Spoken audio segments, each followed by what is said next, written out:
noite a todos. Paz seja convosco. Vamos falar com Deus? Coloque a sua mão no seu coração e ore comigo e diz: Pai Celestial, eu venho a Ti nesta noite, em nome do Senhor Jesus. Quero lhe agradecer, porque eu me deitei ontem, acordei hoje de manhã, porque o Senhor me sustentou.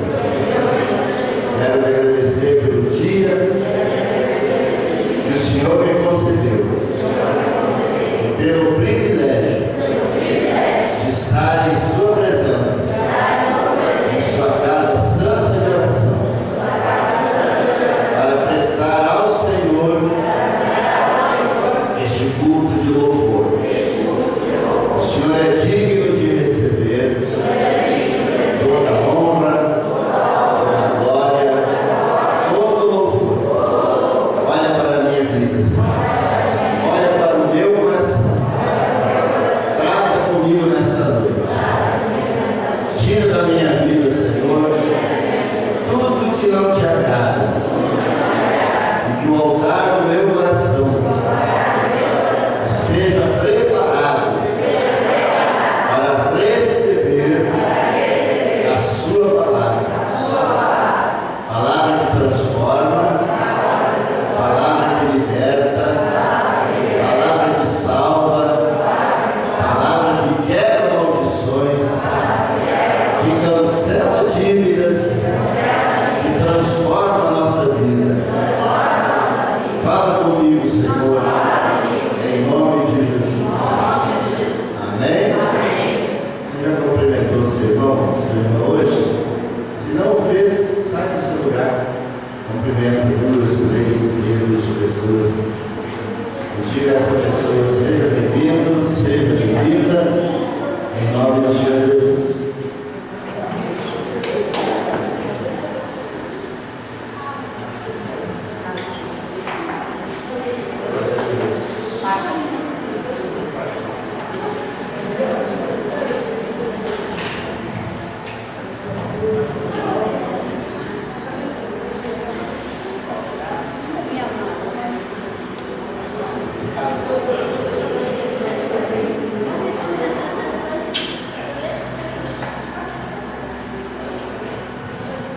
Amém? Você trouxe o livro santo de Deus? Amém. Bíblia Sagrada, abra comigo agora. No Evangelho de São João, capítulo de número 14. São João 14. Nós leremos os versos de 1 a 6. Glória a Deus. Louvado seja o Pai, o Filho e o Espírito Santo. Quem encontrou, diz amém. Assim está escrito, São João 14, de 1 a 6. Não se turbe o vosso coração. Credes em Deus, crede também em mim. Na casa de meu Pai há muitas moradas. Se assim não for, eu vou teria dito, pois vou preparar-vos lugar. E quando eu for e vos preparar lugar, voltarei e vos receberei para mim mesmo, para que onde eu estou estejais vós também. E vós sabeis para onde vou e conheceis o caminho. Disse-lhe Tomé: Senhor, nós não sabemos para onde vais. Como saber o caminho? Respondeu-lhe Jesus: Eu sou o caminho e a verdade e a vida. Ninguém vem ao Pai senão por mim. Amém? Sentai, amados.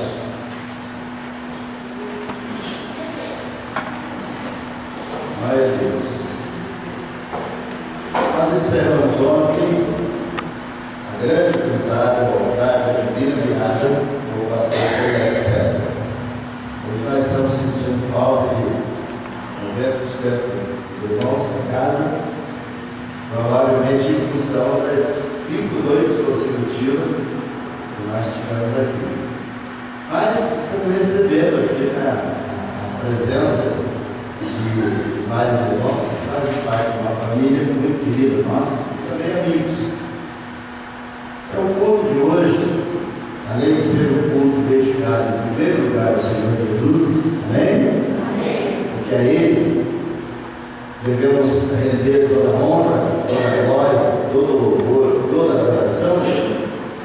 É também um culto em memória à nossa irmã Maria da Luz, que aprove ao Senhor levar para a sua glória. Jó, ele disse: o Senhor deu, o Senhor tomou, bendito seja o nome do Senhor. Então eu queria apresentar os nossos queridos que estão aqui conosco hoje, familiares e amigos. Por favor, nós que fazem parte da família, que vieram para o culto de memória, por favor, que ele ficar em pé, para que nós possamos conhecer vocês. A irmã Ana Maria, aqui da minha esquerda para lá, é amiga da família. Ali está a irmã Luzia. Do lado esquerdo, do lado esquerdo da irmã Luzia está o braço direito dela, da nossa querida irmã Seu, e lá atrás, infelizmente, eu não sei o nome do pessoal, além da irmã João e da irmã Maria, que faz parte da família.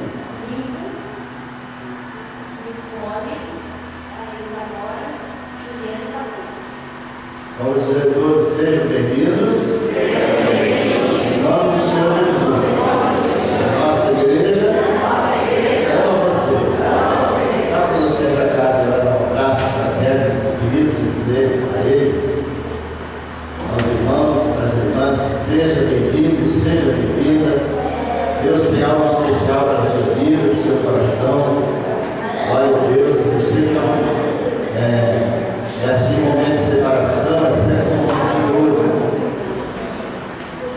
Mas a Bíblia diz que o Divino Espírito Santo é que nos consola em todas as nossas tribulações, para que nós também possamos consolar, confortar as pessoas que de alguma forma estiverem envolvidas em algum tipo de tribulação.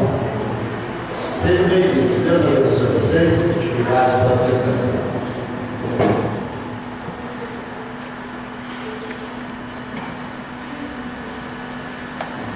Desde que a irmã Maria do Carmo e o irmão João nos passaram e os irmãos gostariam da realização deste culto de memória, então eu comecei a pensar em alguma coisa que eu pudesse transmitir nessa noite e que pudesse vir de encontro ao seu coração e que pudesse de alguma forma confortá-los, pudesse de alguma forma renovar as esperanças, porque afinal, toda vez que a gente perde alguém, é sempre muito doído, muito dolorido. E como eu estou acostumado a dizer, por mais constante que a morte, a separação, a morte se traduz por separação, aconteça, parece que a gente nunca está preparado. Mesmo que, por alguma razão, a gente esteja até esperando, a pessoa esteja doente por muito tempo, mas sempre quando essa pessoa é recolhida, a gente sempre sente aquela dor no coração. Evidentemente, esse não é o caso da irmã Maria da Luz, que até 3 semanas atrás ela estava bem. Digo 3 semanas porque a uma ela foi recolhida e ela ficou 2, com um problema de saúde. E certamente o coração de vocês ainda está sentindo aquele vazio. A gente sabe como é que isso é. Eu creio que não existe aqui uma única família que não tenha passado por esse momento de separação, momento de perda de alguém querido. A morte é tão terrível que o próprio Deus teve que passar por esse momento. Foi quando Jesus, o Filho de Deus, se fez carne, para que pudesse ter um corpo e esse corpo pudesse ser oferecido em nosso lugar ali na cruz do Calvário. Então, Jesus passou pelas ânsias da morte. E o Pai acompanhou tudo isso. E o momento foi tão doloroso que a Bíblia Sagrada diz que o próprio Pai não suportou olhar para a cruz e naquele instante ele teve de virar o seu rosto. Evidentemente, teologicamente, nós sabemos a razão de tudo isso. Que Deus ama o pecador, mas Deus aborrece o pecado. 2 Coríntios 5:21 diz que aquele que não conheceu o pecado, Deus o fez pecado em nosso lugar. Ou seja, Jesus na cruz, ele levou os pecados de toda a humanidade, de todos aqueles que viveram em tempos passados, e todos os pecados daqueles que ainda nascerão e que ainda viverão nesta terra. Evidentemente que a nossa mente finita é incapaz de compreender a profundidade de tudo isso. Nós não conseguimos entender como é que alguém tenha conseguido levar sobre si os pecados de toda a humanidade e as enfermidades de toda a humanidade. Jesus, em toda a sua vida terrena, que foi 33 anos e alguns meses,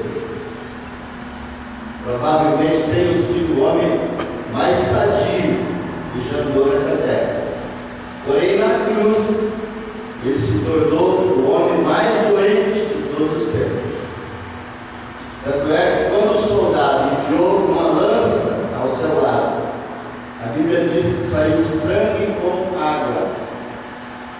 E quando sai água do corpo de uma pessoa, prova que essa pessoa está profundamente enferma, profundamente doente. Então Jesus carregou, diz a palavra, sobre si as nossas iniquidades e as nossas enfermidades. Mas hoje, para confortar o coração da família, e também para confortar os nossos corações, e para que isso sirva de alerta para cada um de nós, eu gostaria de, baseado neste texto bíblico que acabamos de ler, falar um pouco a respeito da volta de Jesus. Pergunto para a pessoa lá, você tem consciência de que Jesus vai voltar? Você tem parado para pensar que Jesus vai voltar? Então a vida do Senhor, amados, baseia-se em alguns fatos que eu desejo compartilhar com vocês nesta noite. Em primeiro lugar, a vida de Jesus se baseia na sua própria promessa. Jesus prometeu, se você está com a Bíblia aberta, eu gostaria de explicar com a Bíblia aberta nesse capítulo ali. No versículo 3 ele disse que nós não deveríamos ficar tristes, porque ele ia preparar um lugar para cada um de nós. E que uma vez preparado esse lugar, ele retornaria para nos buscar. Lá no verso 18, desse capítulo 14, ele prometeu: não vos deixarei órfãos. Ou seja, vocês não ficarão sozinhos, eu voltarei para buscá-los. Você pode dizer amém? Amém. Glória a Deus. Mas o verso 3, Jesus disse, eu trouxe aqui uma tradução de hoje, é uma palavra bem atualizada para hoje, porque ela na verdade já vem praticamente explicada. Então o versículo 3 desse capítulo 14, na linguagem de hoje, diz o seguinte: e depois que eu for e preparar um lugar para vocês,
E 7 anos depois, ele virá com a igreja para estabelecer o seu reino milenar na terra. E Davi, lá no Salmo 40, ele se referiu a isso também. Claro que depois pode ter o Salmo 40 em casa. Mas o próprio salmista e profeta, para quem não sabe, Davi, além de salmista, de rei, era profeta. Ele profetizou muito a respeito de Jesus. Muitos dos salmos são profecias relativas a Jesus. Então ele profetizou que Jesus viria. Jesus veio a primeira vez. Amém? Portanto, a palavra também se cumprirá de que ele virá a segunda vez. Primeira vez ele veio, ele nasceu como bebezinho da manjedoura de Belém. Bebezinho. Foi aquecido, e era uma época de inverno em Israel. Ele foi aquecido pelo calor do corpo dos animais que ele estava, bois, ovelhas, porque os seus pais terrenos eram muito pobres. A segunda vinda de Cristo, quando ele disse que dará em 2 etapas, do arrebatamento da igreja, Jesus não virá à terra. Nós veremos daqui a pouco, em 1 Tessalonicenses, que ele virá às nuvens e que ele se encontrará com a igreja nas nuvens. E somente 7 anos depois é que ele virá com a igreja e os seus pés tocarão na terra. Está escrito lá no livro de Zacarias, que ele há de pisar na terra no mesmo local que os seus pés estavam quando ele subiu. Eu tive o privilégio de estar lá em Israel, no Monte das Oliveiras. Está exatamente no local. Existe lá uma pedra que supostamente Jesus estivesse sobre aquela pedra quando ele dava aos discípulos as últimas instruções. E de repente os seus pés começaram a se desligar da terra, ele começou a subir. Nem perceberam que 2 anjos vestidos de branco estavam ao lado deles, e os anjos então chamou a atenção dizendo: por que estáis olhando para o céu? Esse mesmo Jesus que viste subir, ele há de voltar da mesma forma. Então Zacarias diz que quando Jesus voltar na sua segunda vez, os seus pés estarão sobre o monte das oliveiras, e que o monte se ferverá. O monte será dividido em 2 partes. É escrito lá no livro do profeta Zacarias. Mas em segundo lugar aqui, primeiro nós temos a promessa do próprio Jesus de que voltaria. E em seguida, então, nós temos a confirmação dos anjos. O versículo que eu acabo de citar está em Atos dos Apóstolos, capítulo 1.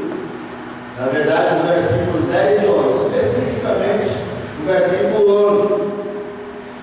E diz que eles ainda estavam olhando firme para o céu, enquanto Jesus subia, quando 2 homens vestidos de branco apareceram perto deles e disseram: homens da Galileia, por que vocês estão olhando aí para o céu?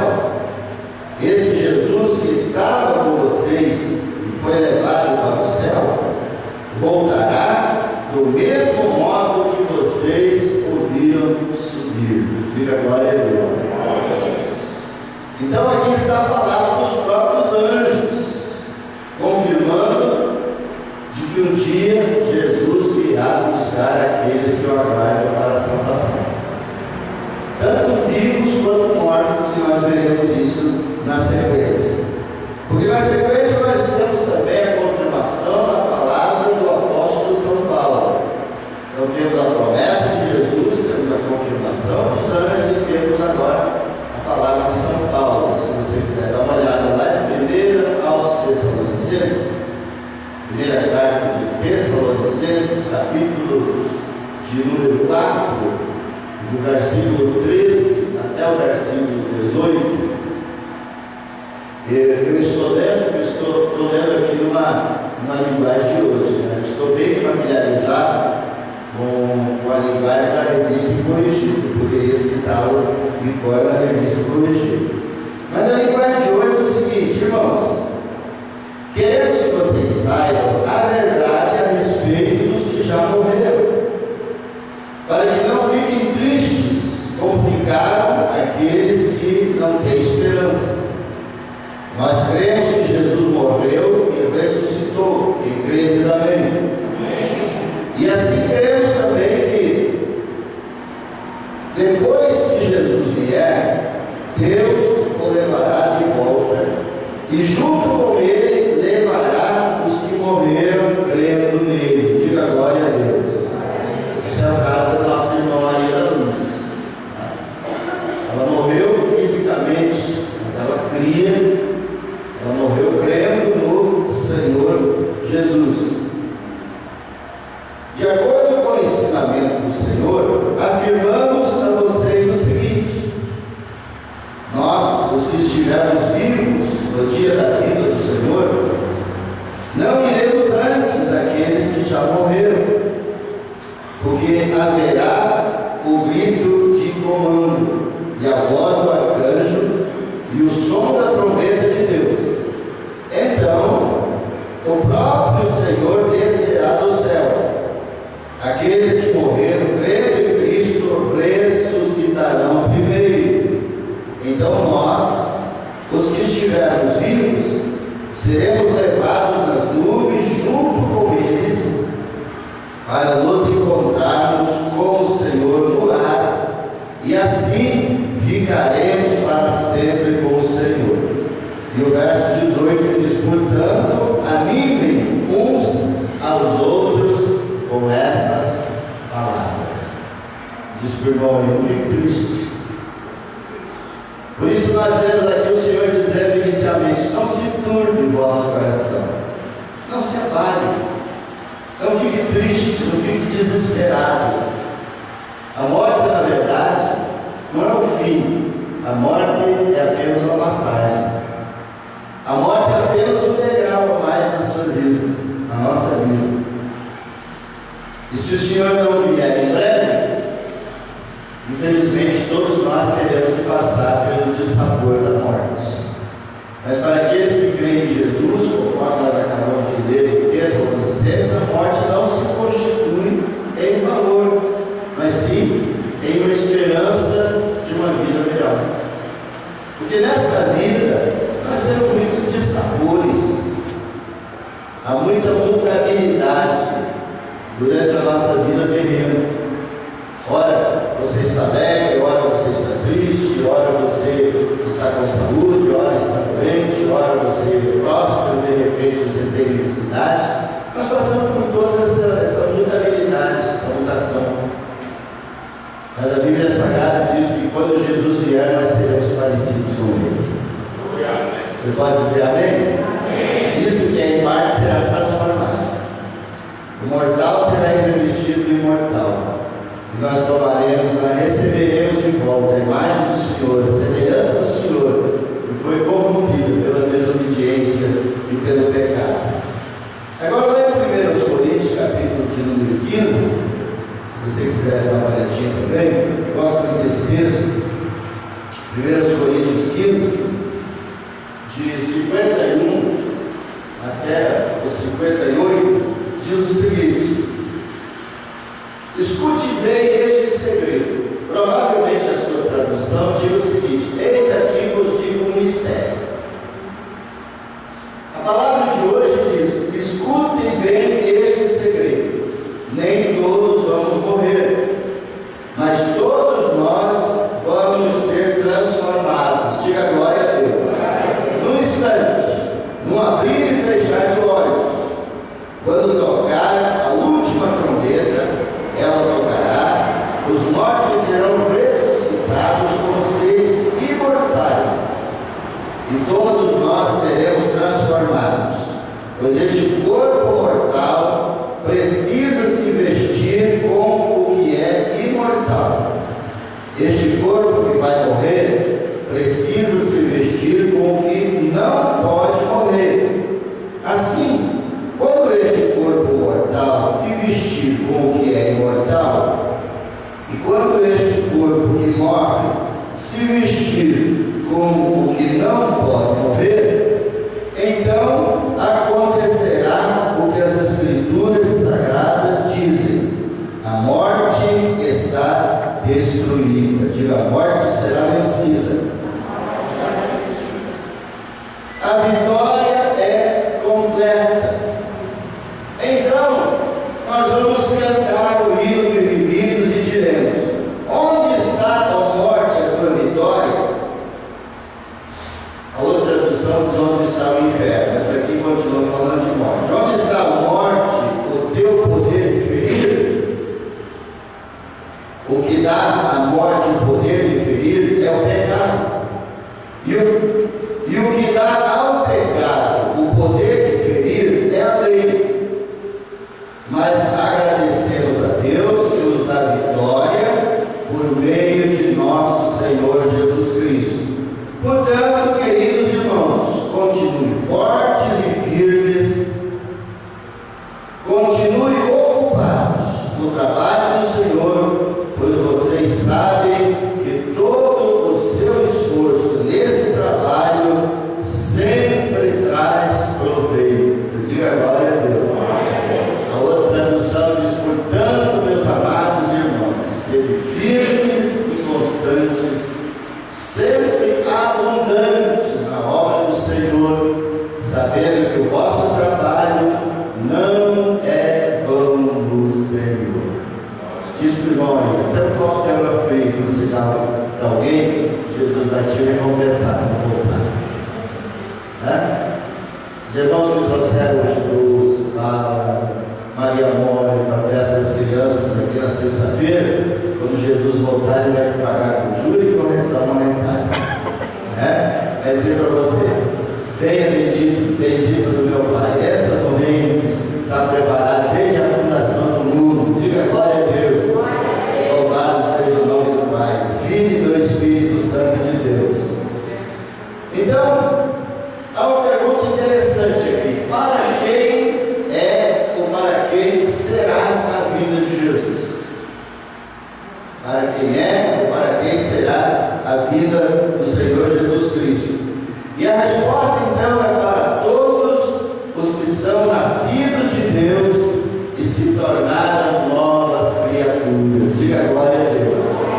2 Coríntios 5,17 diz assim que se alguém está em Cristo, não é numa igreja, não é numa religião, ainda que a religião venha do latim, significa o religário, né? O religário significa religação ou ligar de novo. Nós precisamos de uma igreja, de um lugar para nós reunirmos, mas não é a igreja ou a religião ou a placa de uma denominação que nos salva. Quem nos salva é o Senhor Jesus. Você pode dizer glória a Deus? Daí a necessidade de todos nós confessarmos Jesus como Salvador. Romanos 10, 9 e 10 diz dessa vez: se quando a boca confessares ao Senhor Jesus e em teu coração creres que Deus o ressuscitou dos mortos, será salvo. Esse é o verso 9. O verso 10 diz: visto que com o coração se crê para a justiça e com a boca se faz confissão para a salvação. Amém? Pergunta para o irmão: você já confessou Jesus como teu Salvador e Senhor? Então ali nessa pessoa diga: então você está salvo, está salvo. Não importa a igreja que você frequenta, se você já recebeu Jesus no seu coração, você é dele. Amém? E Jesus só irá buscar aqueles que pertencem a ele. Quem entendeu isso diz amém. Aleluia. Louvado seja o Senhor. Então, primeiro, para quem é ou para quem será a vida do Senhor? E segundo, como será a sua vida? Nós temos a palavra, isso deve ter percebido. Então, nós teremos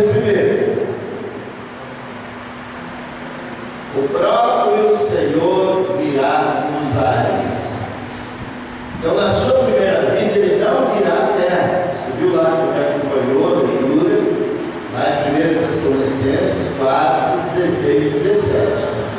Portanto, o mesmo Senhor, na sua tradição ali, nos dá a palavra de ordem, né? A trombeta soará, os que morreram em Cristo ressuscitarão primeiro, e depois nós, os que ficarmos vivos até a vinda do Senhor, seremos transformados.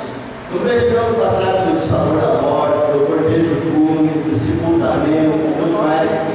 A Bíblia diz que não abrir. Tem gente que o mundo diz um piscar de olho.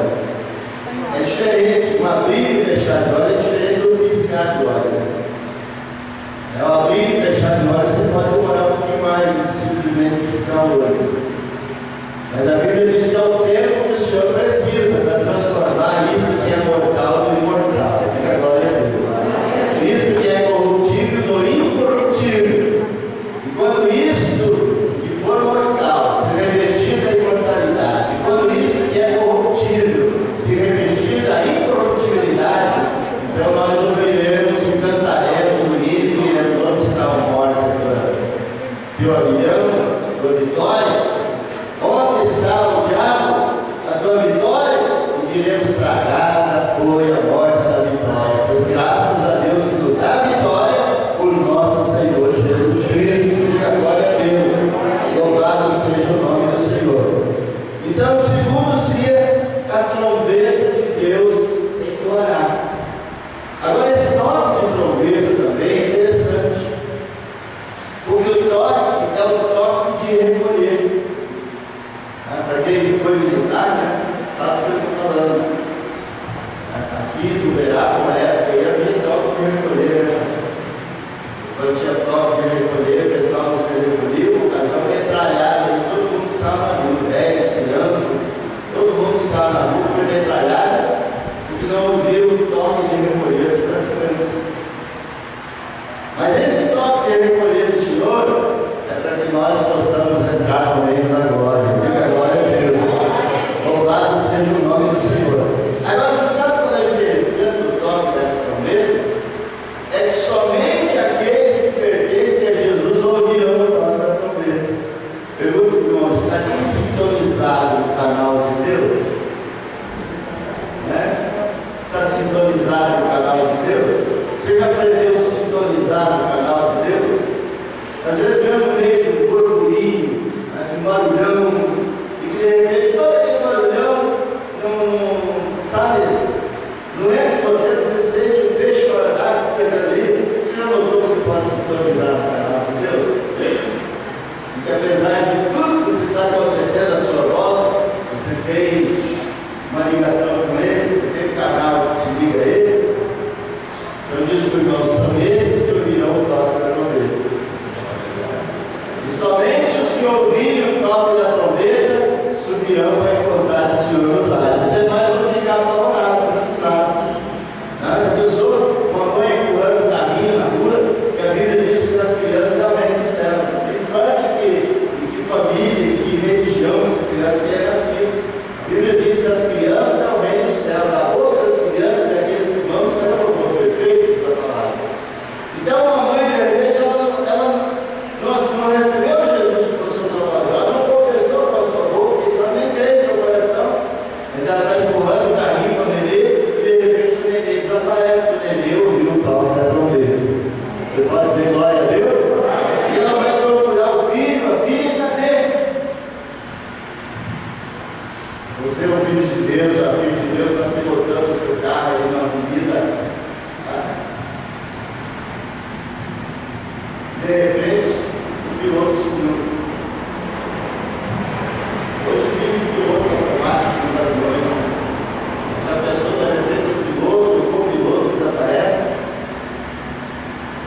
Já vai estar pertinho mesmo. Já vai encontrar o Senhor nos ares.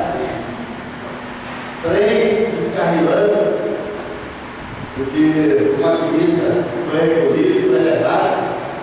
Será um dia de glória para aqueles que amam o Senhor, mas imagine um dia de terror, que será para aqueles que não subirem, para aqueles que ficarem na terra.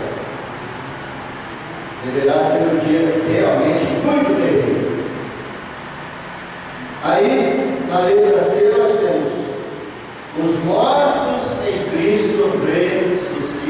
ressuscitarão. Agora observe a terminologia bíblica. Está dizendo que todos os mortos ressuscitarão. Aqui no arrebatamento primeiro, está dizendo que os mortos em Cristo ressuscitarão. E os vivos receberão um novo corpo espiritual. E então formaremos uma única multidão para encontrar o Senhor dos Ares. Você conhece um pouquinho mais a Bíblia, quem sabe esteja aí pensando lá em Apocalipse, né? Primeiro 7 diz: eis que vem com as luzes e todo olho verá. Aí você diz: então como é que se explica esse versículo de Apocalipse 7? Diz: eis que vem com as luzes e todo olho verá. Esse não será o arrebatamento da igreja, mas será na volta de Jesus à terra para reinar com a igreja. Diga glória a Deus. Aí todo olho verá. A Bíblia diz: até mesmo aqueles que transpassaram, que pregaram Jesus na cruz, eles verão o Filho do Homem na sua glória. E como disse ontem à noite aqui o pastor Celeste César, na coxa dele estará escrita a sua identidade: Rei dos Reis e Senhor dos Senhores. Você pode dizer glória a Deus? Diz para o irmão aí: é com ele que nós vamos passar a eternidade. Louvado seja o nome do Senhor. E na letra D, então os filhos de Deus que ainda vivem serão transformados. Essa palavra significa não despidos, e sim revestidos. Diga glória a Deus. Então hoje, por mais, deixa eu animar um pouco o coração. Hoje, por mais que você e eu sirvamos a Deus, nós estamos ainda despidos daquela glória celestial. Você lembra o que aconteceu com Adão e Eva no jardim do Éden? O que a palavra de Deus diz? Por que Adão e Eva no jardim do Éden davam luz e não se envergonharam? Porque eles estavam vestidos de uma glória celestial. Eles estavam vestidos da justiça dos santos. Eles estavam vestidos da justiça divina. Mas no instante que eles pecaram, eles se viram nus. Eles se viram despidos da glória de Deus. Por isso eles foram esconder-se de Deus. E a Bíblia diz que Deus teve de matar um cordeiro. Eles escolheram para si folhas de figueira para fazer aventais. Diz para o irmão aí: a folha da figueira é a religião que muita gente se apega. Porque muita gente se apega à sua religião como se ela fosse levar para o céu. Irmão, isso aí não passa de folha de figueira, que não vai resolver absolutamente nada. Mas Deus então matou o cordeiro, que representava Jesus Cristo, que é a nossa justiça. Diga glória a Deus. E que viria para tirar o pecado do mundo. E então os vestiu para que eles pudessem novamente comparecer diante do Deus Todo-Poderoso. Porque da forma que eles estavam, não poderiam comparecer diante de Deus. E o que a palavra de Deus está dizendo aqui é que os filhos de Deus que ainda vivem serão transformados.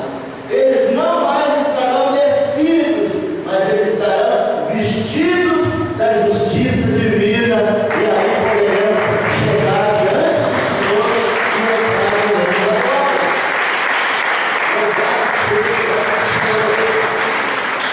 É bonito isso? É lindo isso. Louvado seja o nome do Senhor. Então eu vou repetir o verso 51 de 1 Coríntios 15, que diz: escutem bem este segredo. Digo para o irmão: escute bem. Escutem bem este segredo: nem todos morreremos, mas todos nós vamos ser transformados. Então diz para o irmão: todos nós vamos ser vestidos da justiça divina. Vamos ser vestidos da santidade de Deus. E aí nós podemos entrar na cidade santa. Diga glória a Deus. Diz para o irmão: com essa roupa aí você não vai entrar. Eu também não vou entrar com essa roupa aqui. O Senhor veio uma roupagem nova para nós. Diga glória a Deus. Aleluia. É a justiça dos santos. E então, queridos, para nós encerrarmos, nós temos aqui o final glorioso. Diz comigo: o final glorioso é a ascensão conjunta. e os mortos em Cristo ressuscitados, e os vivos revestidos ou vestidos da justiça divina. Transformados. Então nós formaremos uma só multidão. Diga glória a Deus. Vamos nos encontrar com a irmã Maria da Luz. Vamos nos encontrar com a minha mãezinha, que sempre foi fiel a Jesus, que já partiu por muitos anos com o Senhor. Vamos encontrar com os nossos entes queridos, que conheceram o Senhor. Nós vamos entrar numa festa. Diz para o irmão, enquanto no mundo haverá choro, lamento, desgraça, desespero, no céu é só festa. Aleluia. No céu será realizadas as bodas do Cordeiro. Diga glória a Deus. Por isso diz lá em 2 Coríntios 5:10 que todos havemos de comparecer diante do tribunal de Cristo. É diferente daquele que não tem Cristo. Aquele que não tem Cristo é o Mateus 25, diante do trono branco, o julgamento das nações. Mas aquele que tem Cristo, ele vai comparecer diante do tribunal de Cristo para receber o que tiver feito por intermédio do seu corpo. Agora, esse julgamento, 2 Coríntios 5:10, ele não é para saber quem vai para o céu ou quem não vai para o céu. Diz para o irmão, nós já estaremos no céu. Nós já estaremos no céu. Então, esse julgamento de 2 Coríntios 5:10 é para a recompensa, é para galardão por aquilo que tivermos feito em prol da obra do Senhor aqui na terra. Diga glória a Deus. Aí no final, depois do milênio na terra, é que haverá o julgamento final. E aí o Senhor vai separar os bodes das ovelhas. Mas a igreja já tem estado no Senhor há 1007 anos no mínimo antes. Diga glória a Deus. Louvado seja o nome do Senhor. Por isso, eu disse no final deste ano, aliás, no início deste ano, no final, eu disse no início desse ano, se lembra, começou-se a pregar aí, não, o mundo vai acabar em 2012. O mundo vai se acabar em 2012. Eu falei aqui para a igreja, pode ficar tranquilo que o mundo não acabará. O 2012 ainda não acabou. Hoje é dia 9 de outubro de 2012. Mas 2012 ainda não acabou. Mas eu garanto para você que não vai acabar. Porque mesmo depois do arrebatamento da igreja, o mundo vai durar no mínimo mais 1007 anos. Diga glória a Deus. Diz para o irmão, fique tranquilo. Só fique na mão de Deus. Amém? Aleluia. Então, esse final, eu vou repetir para vocês, dessa ascensão conjunta, eu vou repetir os versos 13, 14 e 15 e o 1 Tessalonicenses 4. Então, escuta, irmãos, queremos que vocês saibam a verdade a respeito dos que já morreram. Pergunta para o irmão, você sabe a verdade a respeito daqueles que já morreram? Quantos velórios a gente vai e a gente ouve aquelas frases, adeus para sempre, adeus para nunca mais nos veremos. Diz para o irmão, isso aí não existe no meio do povo de Deus. Esse é o vocabulário, como diz aqui Paulo aos Tessalonicenses, de quem não tem esperança. Você crê que Jesus morreu e ressuscitou? Quem crê diz amém, eu creio.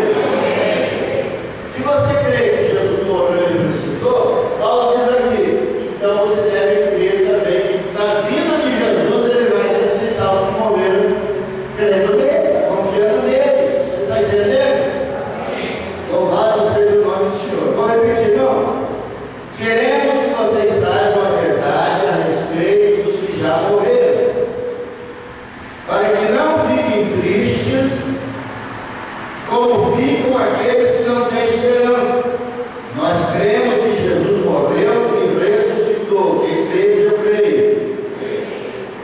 E assim cremos também que depois que Jesus vier, Deus o levará de volta e junto com ele levará os que morreram crendo nele. Diga bem. De acordo com o ensinamento do Senhor, afirmamos a vocês o seguinte: nós, os que estivermos vivos no dia da vida do Senhor, não iremos antes da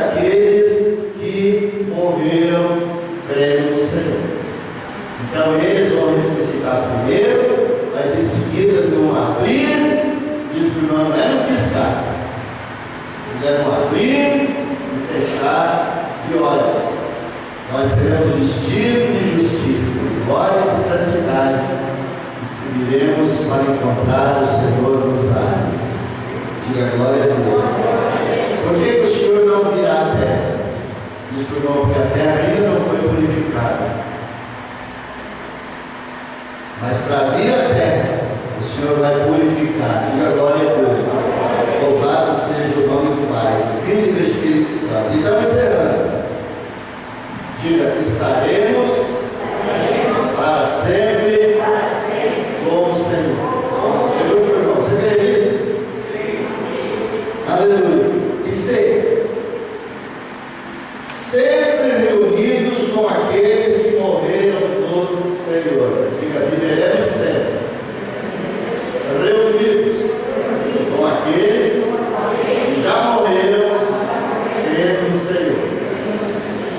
E a letra D, nós teremos a grande vitória. Diga, a nossa vitória. A Bíblia diz que o último inimigo a ser vencido é a morte. A morte, diz o irmão, não é um inimigo fácil. A morte não é um inimigo fácil. Você sabe que a morte é um espírito. Você sabe que a morte é um demônio. E entrou na terra, e entrou lá no jardim do Éden, que roubou a vida dos seres humanos. Então a morte é um demônio. Aí os meninos falam, pastor, então o cristão promove que é demoniado? Não é isso que eu estou dizendo. Mas eu estou dizendo que o espírito da morte ele é tão terrível que para ele resgatar, Deus teve que morrer. Você sabe que Deus não morre. É por isso que Deus teve que tomar a nossa semelhança. Por isso que diz em João 1,14:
queremos pedir ao Divino Espírito Santo que venha ao nosso lar,